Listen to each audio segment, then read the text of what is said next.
Okay, I'm going to call this my top 3. As you know, recently I released a video that was my top 10. I think I actually had 11 knives in the video, but who's counting? Now I've narrowed it down it's been very difficult to do, but I've narrowed it down to 3, which I'm going to call my top 3 knives. And these are folding knives. These are not necessarily EDC knives. These are just my top 3 of the folding knives that I did the feature on earlier. And I'll go through each one and why it's a top 3 pick. So let's get these out of the picture here. Let's start right here with this Spyderco Sage 2. And the Sage 1 could also be just as easily sitting on the table. It's a fantastic knife as well. The Sage 3 is a fantastic knife. But this knife is just gorgeous and just a joy to handle. It is smooth as silk, right or left-handed opening. Smooth as silk. The titanium frame, and they call this scales. I don't know why they call it scales, but the titanium is beautiful. It's just beautiful to look at, beautiful to touch, smooth and silky. The knife is made in Taiwan, but just beautiful construction all the way around. Everything is the fit and finish, the blade centering, everything is first rate. Nice and lightweight in the hand, nice and lightweight to carry. Nice deep pocket clip that just has just the right amount of tension on it for my liking. Can't say anything bad about this knife. Very good steel in it. Just smooth as can be. And there are all kinds of reviews where if you want to get all the specs and everything, just watch Nut and Fancy's review on this knife, and there's a bunch of them out there that'll give you that. But bottom line is, it's light, it's got a great blade steel, it opens smooth as silk, feels great in the hand, and this one's been used a fair amount. I haven't even cleaned the blade, but if you're going to carry something EDC, this is a great choice. Nice and lightweight, you won't even hardly know you have it on you.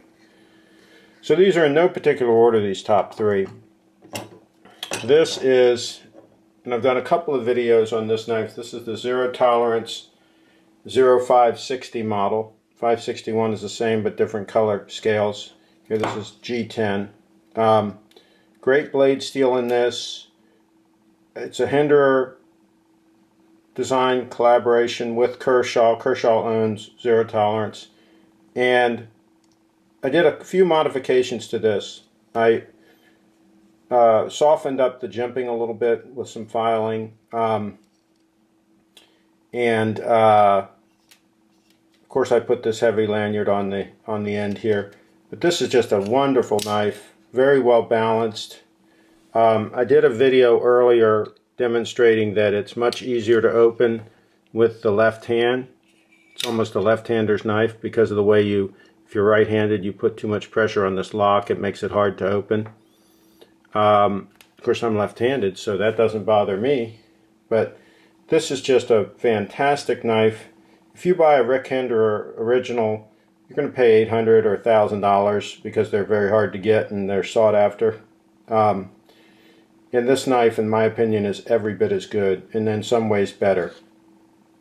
I know the Rick Hinderer fans are going to say you're full of you know what, but this is a fantastic knife. It's lightweight for the size knife it is, a lot of blade there, a lot of fun, and extremely well made. I think it's an extremely rugged knife. It's going to last you indefinitely.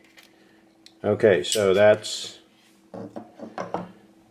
Then what can you say about a Chris Reeves Sebenza knife?